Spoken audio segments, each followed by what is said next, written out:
بەپێی ئامارێکی فەرمی ڕۆژانە 15 هێرشی درۆنی کراونەتە سەر هەرێمی کوردستان.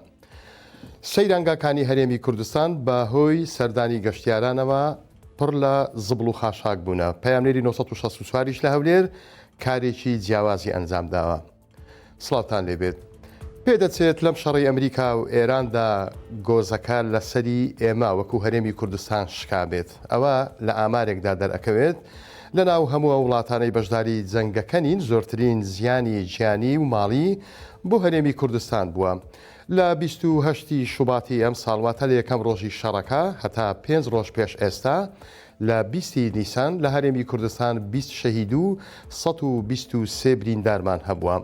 ئەمە جگە لەو زیانە زۆرەی بەرماڵ و سیارەی خەڵک کەوتووە. فەرمانگەی میدیا و زانیاری هەرێمی کوردستان ئەمڕۆ ئاماری هێرشەکانی سەر هەرێمی کوردستانی ڕاگەیاند بە کۆی گشتی لە ماوەی 52 ڕۆژدا 809 دانە هێرش کراوەتە سەر هەرێمی کوردستان. بە لێکدانەوەیەکی خێرا هەر ڕۆژێک 15 هێرشمان کراوەتە سەر. ئەم هێرشانە زۆربیان درۆن بوون، بەڵام ئەوەی موشەکەکانیش کەم نەبوون، چونکە لەو ماوەیەدا 108 دانەیان هێرشەکان مەبەستمان بە موشک بووە.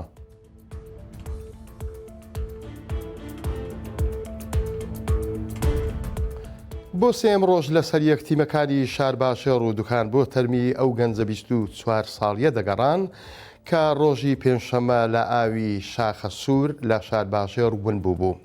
ئەمڕۆ گەڕانەکە لای تاڤگەکەی شاخە سوور بوو. بە حەفارەیەک ئاوەکەیان دەشڵەقان بەڵکو تەرمەکەی بکەوێتە سەر ئاو، بەڵام لەوەش بێ هیوا بوون.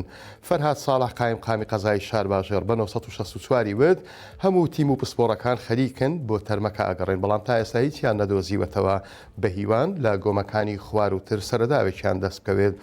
دەمە و ئێوارەی ڕۆژی پێنجشەممەی ڕابردوو بوو ئەم گەنجە و هاوڕێیەکی بۆ سەیران چوبوونە سەیرانگای شاخە سوور لە شارباژێڕی سەربە سلێمانی. لەوێ گەنجەکە لە کاتی مەلەکردن کەوتۆتە ژێر ئاو و دیار نەماوە و تاکو ئێستاش سۆراغی نییە.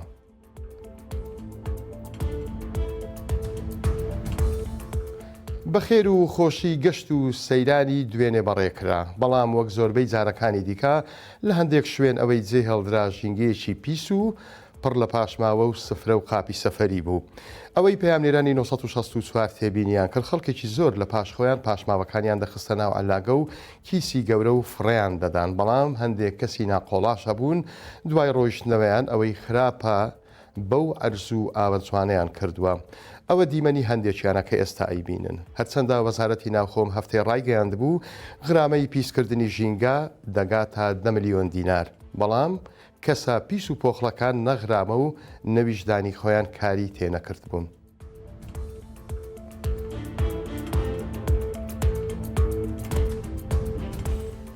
پەیامنێرەکەی 964 لە سەیرانگاکان کارێکی جیاوازی کرد. ئەم جارە لەبری ئەوەی سەرقاڕی چاوپێکەوتن بێت، کۆمەڵەیەکی زۆر کلێنکس و کیسی کۆکردنەوەی زبڵی لەگەڵ خۆی بردبوو دەیدایە ئەو کەسانەی کە چوو بوونە سەیران. عەبدولعەزیز خاڵند پەیامنێرە چست و چالاکەکەی 964 لە هەولێر هەفتەکانی پێش و هەر کاتێک ئەچوە سەیرانگاکان لە خەڵکی ئەپرسی بزانێت وەزعیان کۆ و جەوەکەشیان چۆن بەڕێ ئەکەن، بەڵام ئەم هەفتەیە جیاواز دەرکەوت. لە بری مایکەکە کۆمەڵەیەک کیسی زبڵ کۆکردنەوە و کلێنکسی پێبوو. دەچوە لای هەر خێزانێک چەندانەیەکی پێئەدان و پێئێوتن با پێکەوە ئاگامان لە سەیرانگاکان بێت. ئەمماوەیە سەیرانگاکان قەڵەباڵغن زۆربەی خەڵک شوێنی خۆیان پاک دەکەنەوە، بەڵام هەندێک کەسان دوای ڕۆیشتنەوەیان خۆڵ و خاشاکەکانیان کۆناکەنەوە. ئەو کارەی 964 بۆ ئەوە بوو خەڵکەکەی خۆمان ئاگایان لە ژینگە بێت و نەهێڵن پیس بێت.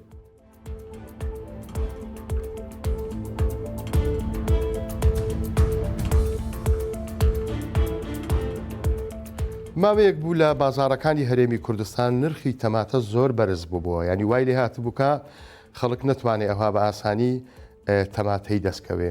لە کاتێکدا تەماتە خواردنێکی ڕۆژانەیە، بەڵام ئێستا نرخی تەماتە زۆر دابەزیوە. پێشتر بەهۆی ئەوە بووکە قەدەغەی هێنانی تەماتە لە دەرەوەی هەرێمی کوردستان ئەنجام ئەدرا، واتە تەماتە نەهات، بیتر بەو هۆیەوە تەماتە نرخی بەرز بووەوە، ینی تاکو 2500 دینار بۆ هەر کیلۆیەک ڕۆیشت بوو.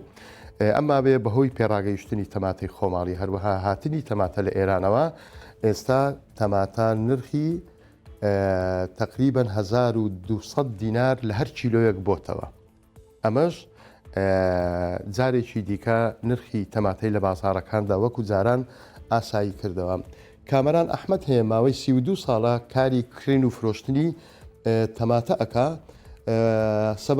هۆکارەکەی بۆ ئەوە ئەگەڕێنەوە ئەڵێ پێڕاگەیشتنی تەماتەی خۆمانە و هاتنی تەماتە لە ئێران وای کردووە کە نرخەکەی ئێستا داببەزێ و بچێتەوە سەر ئاستی جارانی خۆی.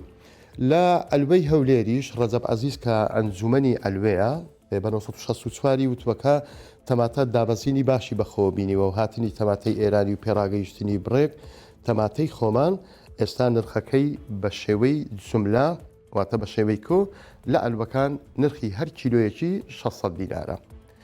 بەڕێزان هەواڵەکانم پێشکەشکردن کاتێکی خۆش.